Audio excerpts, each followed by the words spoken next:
रुकिए, अगर आप भी बिहार में रहते हैं तो ये खबर आपके लिए झटका देने वाली है। आज से गैस सिलेंडर और रोजमर्रा की 10 बड़ी चीजों के दाम सुनकर उड़ जाएंगे आपके होश। तो चलिए आपको रूबरू कराता हूँ बिहार की 25 बड़ी खबरों से। बिहार वालों को व्हाट्सएप पर मिलेगी जमीन की रजिस्ट्री। 17 अगस्त से 90 ऑफिस होंगे पेपरलेस। बिहार में जमीन जायदाद की खरीद बिक्री करने वालों के लिए बड़ी खबर है। अब रजिस्ट्री के बाद कागजी दस्तावेज के लिए बार बार रजिस्ट्री ऑफिस के चक्कर नहीं लगाने पड़ेंगे। राज्य के करीब 90 निबंधन कार्यालयों में 17 अगस्त से पेपरलेस रजिस्ट्री की व्यवस्था लागू होने जा रही है। नई व्यवस्था के तहत जमीन की रजिस्ट्री से जुड़े दस्तावेज डिजिटल रूप से तैयार किए जाएंगे। रजिस्ट्रेशन की प्रक्रिया पूरी होने के बाद डिजिटल डिटेल सीधे संबंधित व्यक्ति के मोबाइल पर भेजी जाएगी। लोगों को इसकी जानकारी SMS के जरिए मिलेगी और डॉक्यूमेंट व्हाट्सएप के जरिए भेजे जाएंगे। इस नई व्यवस्था का सबसे बड़ा फायदा यह होगा कि डेट तैयार करने से लेकर भुगतान तक की प्रक्रिया ऑनलाइन और डिजिटल होगी। इससे लोगों को लंबी कतारों में खड़े होने से राहत मिल सकती है, साथ ही समय की भी बचत होगी। निबंधन विभाग के सहायक निबंधन महानिदेशक निगम कुमार के अनुसार नई व्यवस्था में हस्ताक्षर के जरिए निबंधन की प्रक्रिया पूरी की जाएगी। प्रशांत किशोर 17 अगस्त को लेंगे विधायक पद की शपथ। बिहार की बांकीपुर विधानसभा सीट पर भाजपा को हराकर विधायक बने प्रशांत किशोर अब विधानसभा के सदस्य के तौर पर शपथ लेंगे। जनस्वराज पार्टी के प्रमुख और पार्टी के पहले विधायक PK का शपथ ग्रहण 17 अगस्त यानी सोमवार को होगा। विधायक सत्र नहीं चलने के कारण उन्हें सदन के अंदर शपथ नहीं दिलाई जाएगी। विधानसभा अध्यक्ष प्रेम कुमार अपने चैम्बर में प्रशांत किशोर को विधायक पद की शपथ दिलाएंगे।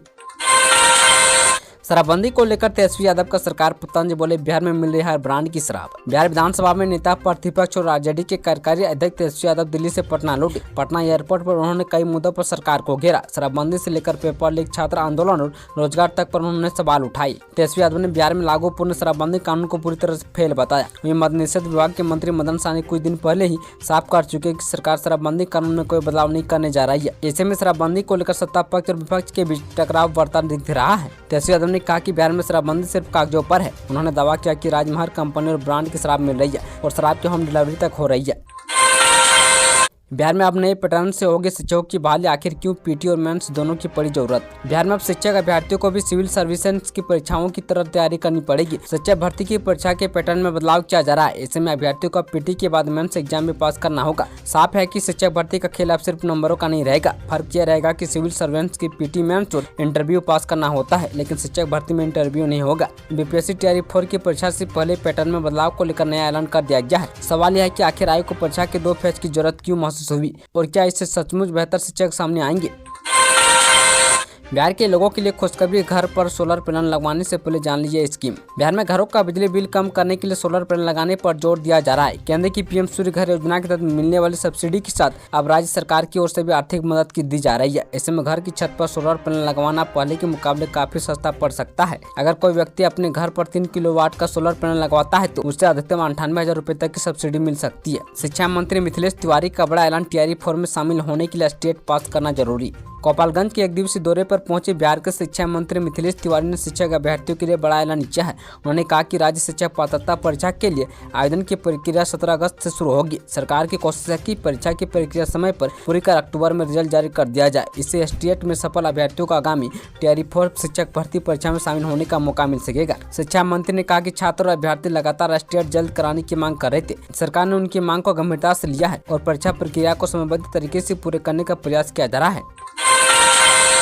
आज 12 जिलों में बारिश के साथ चलेंगी तेज हवाएं। IMD की एडवाइजरी जारी। बिहार के कुछ जिलों में बारिश तो कुछ जिलों में उमस वाली गर्मी लोगों को झेलनी पड़ रही है। मौसम विभाग ने 5 जिलों में ऑरेंज जबकि 7 जिलों में येलो अलर्ट जारी किया है। इन जिलों में हल्की से लेकर मध्यम स्तर की बारिश होने की संभावना जताई गई है।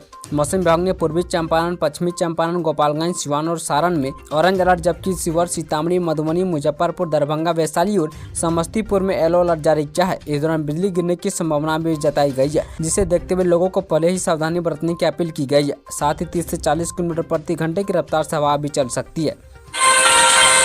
बिहार के 10 करोड़ 1,33,000 पेंशन धारकों के अकाउंट में सम्राट सरकार ने भेजे 1100 रुपये।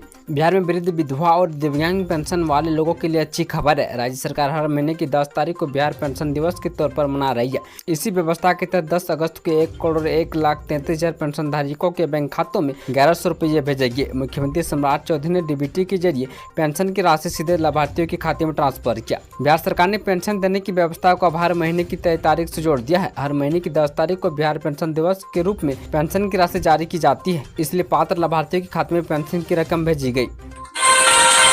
बिहार पंचायत चुनाव से पहले होगा ये काम, मंत्री दीपक प्रकाश ने बताई पूरी प्रक्रिया। पंचायती राज मंत्री दीपक प्रकाश ने कहा कि सरकार ने 2011 की जनगणना के आधार पर पंचायतों की सीमा तय करने का फैसला किया है। यह काम पूरा होने के बाद पंचायत चुनाव की अगली प्रक्रिया शुरू होगी। मंत्री ने कहा कि पंचायतों की सीमा तय करने यानी परिसीमन का काम पूरा होने के बाद ही पंचायत चुनाव की आगे की तैयारी होगी। परिसीमन से लेकर आरक्षण की सूची तैयार करने और फिर चुनाव कराने तक की पूरी प्रक्रिया राज्य निर्वाचन आयोग की देखरेख में होती है। इसी वजह से अभी पंचायत चुनाव की पक्की तारीख या सामान्य सीमा बताना संभव नहीं है। विभाग की ओर से राज्य निर्वाचन आयोग को हर जरूरी मदद की जा रही है। सरकार की कोशिश है कि परिसीमन आरक्षण का काम समय पर पूरा हो और इसके बाद पंचायत चुनाव की प्रक्रिया तय समय के अनुसार आगे बढ़े।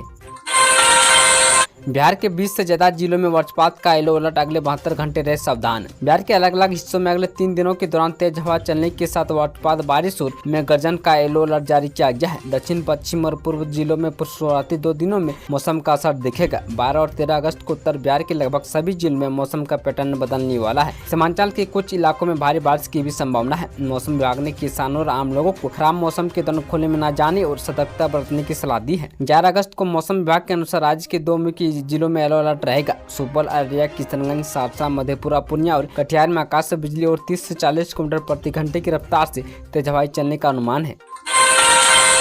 दूसरे सोमवार पर इतिहास में पहली बार हेलीकॉप्टर से भी कांवरियों पर पुष्प वर्षा। पवित्र श्रावणी मेले की दूसरी सोमवारी के अवसर पर सुल्तानगंज में शिव भक्ति और प्रशासनिक आतिथ्य का एक अद्भुत तथा ऐतिहासिक नजारा देखने को मिला। उत्तर वाहिनी गंगा नदी के तट पर गंगा जल भरने पहुंचे लाखों कांवरियों पर जिला प्रशासन की ओर से पहली बार हेलीकॉप्टर के जरिए पुष्प वर्षा कराई गई। आसमान से अचानक फूलों की बारिश होते ही पूरा गंगा तट बोल बम हर हर महादेव की गंगभेदी जय घोष से गुंजा उठा। कांवरियों की स्वागतोत्तर सम्मान में भागलपुर जिला प्रशासन की इस अनोखी पहल से श्रावणी मेले के इतिहास में एक नया स्वर्णिम अध्याय जोड़ दिया है।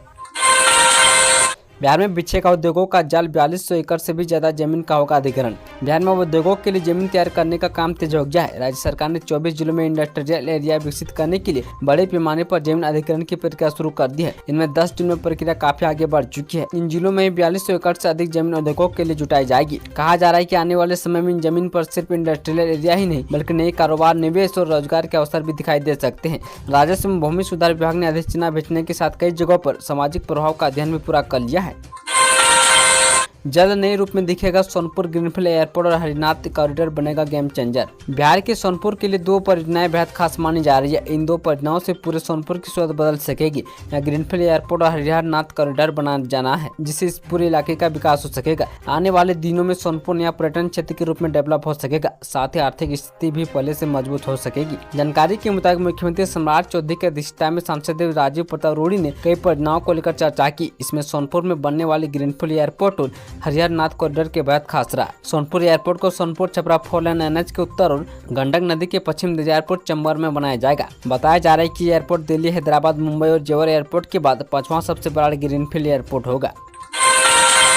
बीपीएससी टीआरई फॉर्म में बढ़ेंगी 2000 सीटें, 34,000 तक पहुंच सकता है पदों का आंकड़ा। बिहार में शिक्षक बनने का सपना देख रहे अभ्यर्थियों के लिए टीआरई 4 को लेकर जरूरी खबर है। टीआरई 4 को लेकर 32,388 पदों पर भर्तियां निकाली गई थी, लेकिन अब संभावना है कि इसमें लगभग 2000 सीटें और जुड़ सकती है। इसके बाद कुल वैकेंसी का आंकड़ा 34,000 के पार जाने की संभावना है। जानकारी के मुताबिक शिक्षा विभाग ने सभी जिलों के जिला पदाधिकारियों से टीआरई 4 के तहत बची रिक्त सीटों का ब्यौरा मांगा है। जिलों से रिपोर्ट मिलने के बाद इन पदों को टीआरई 4 की वैकेंसी में शामिल किया जाएगा। खास बात यह कि अतिरिक्त पदों में मैथ, साइंस और कॉमर्स जैसे विषयों की हिस्सेदारी ज्यादा रहने की संभावना जताई जा रही है।